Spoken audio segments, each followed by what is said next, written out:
अब शुद्धिकरण मामले पर प्रियंका गांधी का भी बयान आया। उन्होंने कहा कि इनकी मानसिकता का प्रदर्शन है, बीजेपी और आरएसएस की विचारधारा है। पीएम निंदा करें और माफी मांगे। ये जो मानसिकता है उसका प्रदर्शन है कि बीजेपी की विचारधारा क्या है, आरएसएस की विचारधारा क्या है। इसका खंडन होना चाहिए, प्रधानमंत्री जी को इसका खंडन करना चाहिए और माफी मांगनी चाहिए।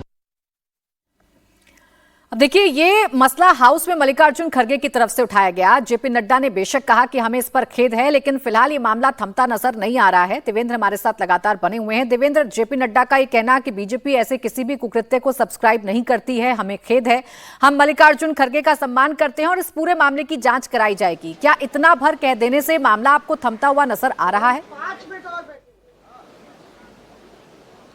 देखिए प्राची, निश्चित तौर पर बीजेपी की तरफ से जो अधिकतम कहा जा सकता था वही किया गया और समझा भी जा सकता है कि इस तरह की चीज़ें अगर सामने आएंगी तो वैसे ही किसी को भी झटका लगेगा और उसी रूप में वो कंडेम करेगा, उस सेंटीमेंट के साथ उसी रूप में दुखी भी होगा। तो जिन बातों को बीजेपी के पूर्व राष्ट्रीय अध्यक्ष जेपी नड्डा ने इस बात को मेंशन करते हुए कहा कि पार्टी के राष्ट्रीय अध्यक्ष भी यहाँ बैठे हैं कि उत्तराखंड में बीजेपी की सरकार है। लोकल लेवल पर जब हमने इसको चेक किया था प्राची, तो अभी तक जो मेरे पास जानकारी आई उसके हिसाब से हमें ये बताया गया कि मल्लिकार्जुन खड़गे जी ने जो बोला वहाँ पर उसमें उन्होंने शायद इस लाइन का इस्तेमाल किया था कि जो हिंदू गंगा में स्नान करते हैं वो पाखंड करते हैं। तो इसके विरोध में वहाँ पर श्री राम सेना करके कोई संगठन है, उस संगठन ने कोई यज्ञ करवाया वहाँ पर। जाहिर तौर पे वो उनका दावा ये होगा कि भाई इस तरह की बात कैसे कही जा सकती है कि जो भी हिंदू गंगा में स्नान करते हैं वो पाखंड है। तो ये बात लोकल लेवल पर आ रही है, लेकिन निश्चित तौर पे जिस तरीके से एलओपी ने इस मसले को सदन में उठाया, अपने आप में वो मामला बहुत गंभीर बन जाता है। गंभीर इस लिहाज से कि मल्लिकार्जुन खड़गे जी जिस कम्युनिटी से आते हैं तो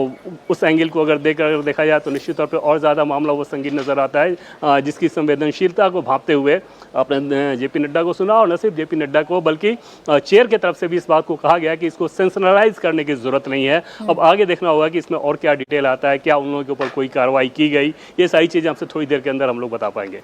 शुक्रिया आपका देवेंद्र, तमाम जानकारी के लिए।